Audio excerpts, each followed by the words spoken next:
무엇보다도 인체에 무해한 성분을 가지고 바이러스를 억제하는 마스크라고 생각하시면 되겠습니다.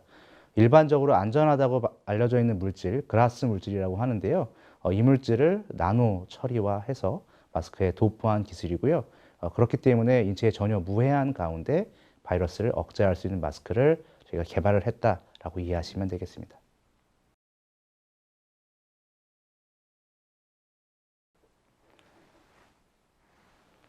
네, 안녕하세요. 저는 영남대학교 기계공학부의 변정훈입니다. 오늘 여러분들에게 소개해-드릴 저희 연구실의 기술은 금속 열마물 나노 건염이 포함된 마스크가 되겠습니다. 오늘 소개의 내용 구성은요, 저에 대한 소개와 그리고 본 기술에 대한 내용 그리고 특장점, 마지막으로 특허권에 대한 부분으로 이어나가도록 하겠습니다. 우선 첫 번째로 저에 대한 소개인데요. 저는 여러분들이 요즘 많이 친숙해진 단어 중에 하나가 에어로졸이라는 단어일 텐데요. 저는 에어로졸 공학을 20년 넘게 연구를 하고 있고요.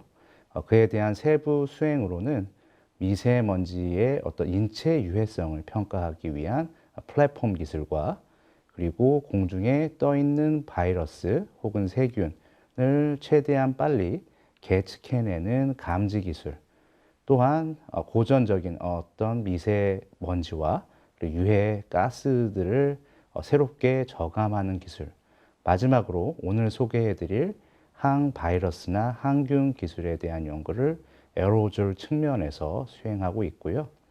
저는 한국 입자 에어로졸 학회의 이사를 수행하고 있으면서 차산대 위원장을 역임하고 있습니다.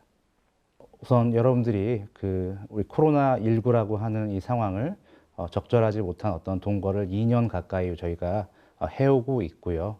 이런 2년에 걸친 시간 동안 또 많은 기술들이 발전하고 우리나라의 경우에는 60%에 가까운 접종률을 현재 달성하고 있음에도 불구하고 바이러스의 변이와 돌파 감염 이런 문제들로 인해서 여전히 많은 국민들이 불안을 갖고 있고요. 그리고 또한 그림에서 나온 바와 같이 우리가 마스크를 착용한다는 것이 감염에 대한 되게 효율적인 도구라는 것을 잘 알고 있기도 하지만 마스크 착용을 했을 때 마스크 표면상에 바이러스나 세균들이 부착되어 영어로는 포마이트라고 하는 매개 감염을 유발할 수 있는 문제들이 있고요. 아래 그림에서 같이 우리가 이 코로나 감염의 어떤 원인에 있어서 한 30%에 가까운 부분들이 감염 경로가 불균일한 부분들이 있는데요.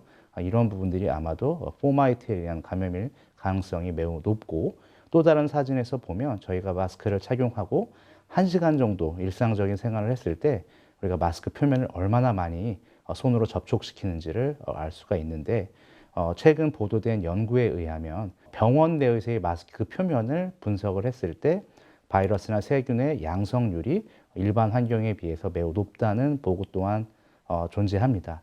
그렇기 때문에 궁극적으로 이러한 상황에 있어서 우리가 인체에 무해하고 그리고 바이러스를 억제시킬 수 있는 표면을 갖는 마스크를 우리가 착용한다는 것은 향후 계속 지속되거나 새로이 발생된 감염병에 대한 효율적 대안이 될 수 있을 거로 생각을 합니다.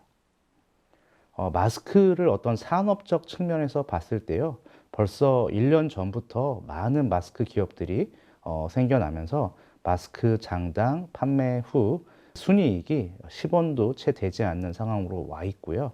이러한 상황들은 마스크가 어느 기업에서 생산을 하든 그 차별성이 없음에 또 기인한 것으로 우리가 볼 수 있고, 최근에 와서는 바이러스를 억제하기 위해서 미세 전류를 흘려준다든지 아니면 나노 금속이나 그라핀 같은 탄소 소재를 포함한 마스크들이 생산되어 시판되고 있습니다.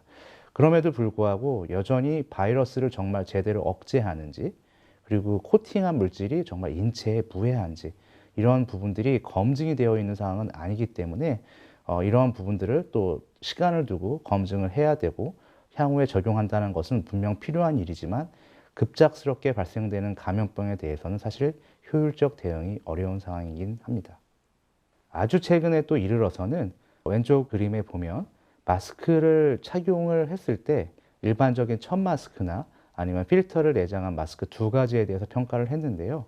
첫 마스크를 착용을 했을 때 대부분의 입에서 나오는 비말이 실제 마스크 바깥으로 누출됨을 확인을 하였고, 그리고 이 마스크 누출을 막기 위해서 필터가 내장되어 있는 경우에는 사실 통기성이 떨어지기 때문에 코 위나 귀 뒤로 비말이 많은 양이 누출되는 것을 확인할 수 있었습니다. 그에 또 더불어서 코로나 바이러스의 어떤 유해성, 그 다음에 굉장히 강력한 바이러스임을 증명하는 연구 또한 보고가 됐는데요. 코로나 바이러스의 아주 작은 미세한 바늘을 찔러서 억제를 한다거나 아니면 고열을 가해서 억제하려는 시도를 통해서 코로나 바이러스의 생존율을 확인을 했는데요. 다시 대부분 바이러스가 회복되는 경향을 확인할 수 있었고, 그로 인해서 보다 효율적인 항바이러스 성능을 가진 마스크가 필요로 하게 되었습니다. 본 기술에서는 저희가 소개해 드리려는 어떤 그 기술 자체는 제품과 제조 공정에 해당되고요. 저희가 활용하는 것은 화면에 보시는 바와 같이 GRAS라고 해서 짧게는 GRAS라고 명칭을 하고요. 그다음에 영어로는 플레임이 Generally Recognized as Safe라고 해서 미국 FDA에서 일반적으로 안전하다고 지정한 물질들이 있어요. 인체에 안전하다고 하는 이런 물질들 중에서 바이러스를 억제할 수 있는 물질들도 존재하거든요. 그래서 저희가 저희 연구실에서 이 그라스 물질 중에 하나를 나노 크기화, 그러니까 아주 작은 형태로 결정화를 하고, 이 결정화된 물질을 마스크 표면에 도포한 후에 인간 코로나 바이러스의 억제 능력을 저희가 테스트를 했는데요. 그 테스트를 하기 위해서 마스크 단위 센티미터당 얼마나 많은 양의 그라스 결정이 묻어야 되는지를 저희가 테스트를 했고, 그리고 테스트를 통해서 인간 코로나 바이러스가 억제되는 것 또한 확인을 했는데요. 저희가 지금 확인한 바로는 바이러스의 삼투압의 불균형, 그리고 바이러스가 마스크에 부딪히면서 생기는, 결정과 부딪히면서 생기는 어떤 충돌에 대해서 생기는 물리적 손상, 이 두 가지가 주요 기전으로 바이러스를 억제하는 것으로 확인을 했고, 그에 대한 결과는 환경 나노기술 분야의 권위지에 게재가 된 상황입니다. 근데 저희가 여기에서 사실 실험실 규모에서의 연구 수준이 아니라, 그렇다면 정말 기업 측면에서 이러한 기술이 당장 우리의 마스크 제조에 적용될 수 있느냐라는 부분이 매우 중요해지게 되는데요. 저희가 그래서 일반 마스크 제조 공정에 그라스 건염을 도포하는 기술을 적용을 해봤고요. 최근에 와서는 저희가 분당 120매의 마스크를 생산하는 데 있어서도 건염이 균일하게 코팅됨을 확인할 수 있었고요. 일반적으로 국내의 인증기관 중에 하나인 한국건설생활환경시험연구원에서 한 향후 5년을 계획하면서 필터의 항바이러스 능력을 평가하는 인증을 현재 개발 중에 있는데요. 그 중에 하나의 어떤 대표 바이러스 물질이 MS2 바이러스인데, 저희 또한 그 MS2 바이러스를 가지고 건염이 코팅된 마스크에 노출시킨 후 억제 성능을 확인을 했는데요. 3시간 착용 이후에도 90% 이상의 MS2 억제능을 저희가 확인할 수 있었습니다. 그러면 여기에서 또 궁금한 게 하나가 더 생기는데요. 그러면 건염 코팅을 해서 마스크에 항바이러스 능력을 부여했는데 마스크 원래 본연의 여과 성능을 떨어뜨리지는 않는지, 이 부분이 또 굉장히 의문이 되실 수 있어서 저희가 여과 성능 또한 평가를 했고요. 8시간 착용에 따른 여과 성능의 어떤 저하 특성을 확인을 했는데, 건염이 도포되지 않은 일반 마스크와 저희 건염 마스크 두 개를 모두 비교해 봤을 때 건염 마스크가 8시간 착용 후에도 일반 마스크 대비 성능이 전혀 저하되지 않음을 확인할 수 있었습니다. 이런 어떤 기술적 장점과 생산에 직접 적용한 이런 특성들로 인해서 저희 연구 기술이 신문에 보도가 되었고요. 이 보도된 내용과 함께 저희 특허권 또한 국내 출원과 해외 100여 개 이상의 국가에서 권리를 행사할 수 있는 PCT 출원까지 마무리된 상황입니다.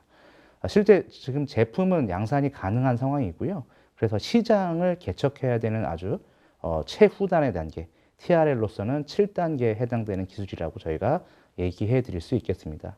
뿐만 아니라 저희 연구실에는 인간 코로나 바이러스를 다룰 수 있는 LMO2라고 하는 실험실을 보유하고 있고요. 그 다음에 필터의 여과 성능, 마스크의 여과 성능을 확인할 수 있는 실험 셋업도 모두 보유하고 있습니다. 그래서 아마도 저희의 기술을 이전해 가거나 활용하시는 많은 기업분들께서 보유하고 있지 않은 어떤 인프라에 대한 고민도 저희가 해소해 드릴 수 있을 거라고 생각을 합니다. 네, 마지막인데요. 저희 마지막으로는 저희 마스크와 함께 또 다른 마스크에 적용할 수 있는 특허 두 건이 있습니다.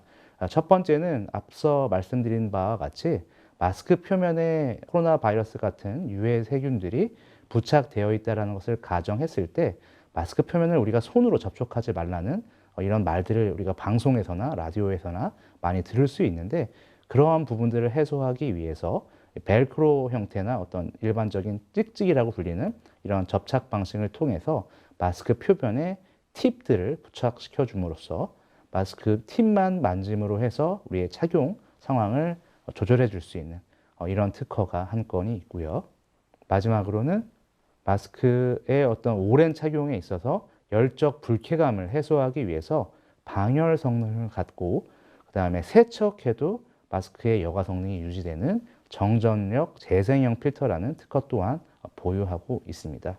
그래서 우리가 이런 마스크 관련해서는 향후에 필요한 기술이라든지, 그다음에 바이러스를 억제하는 기술, 심지어 열적 회적성까지 조절할 수 있는 많은 분야에 대해서 실용화될 수 있는 기술들을 보유하고 있고요. 이를 토대로 많은 기업분들께서 많은 관심을 가져주시고 연락해 주시기를 기원합니다. 예, 경청해 주셔서 감사합니다.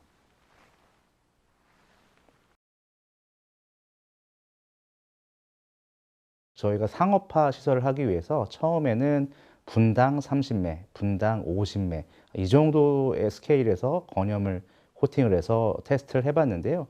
현재 150매, 분당 150매까지도 제조가 가능한 상황이기 때문에 기존의 마스크 공정을 가지고 계시거나 그렇지 않거나 모두 다 적용이 가능하시다고 이해하시면 되겠습니다. 여과 성능은 마스크 여제 그 자체에서 결정을 하는 것인데요. 그 마스크 여제에 저희가 추가로 도포한 건염이 바이러스나 세균들의 어떤 마스크 투과를 억제하는 데 더 도움을 주기 때문에 어떤 여제에 코팅을 하던 그 성능을 유지하거나 그 이상을 갖는다고 이해하시면 되겠습니다.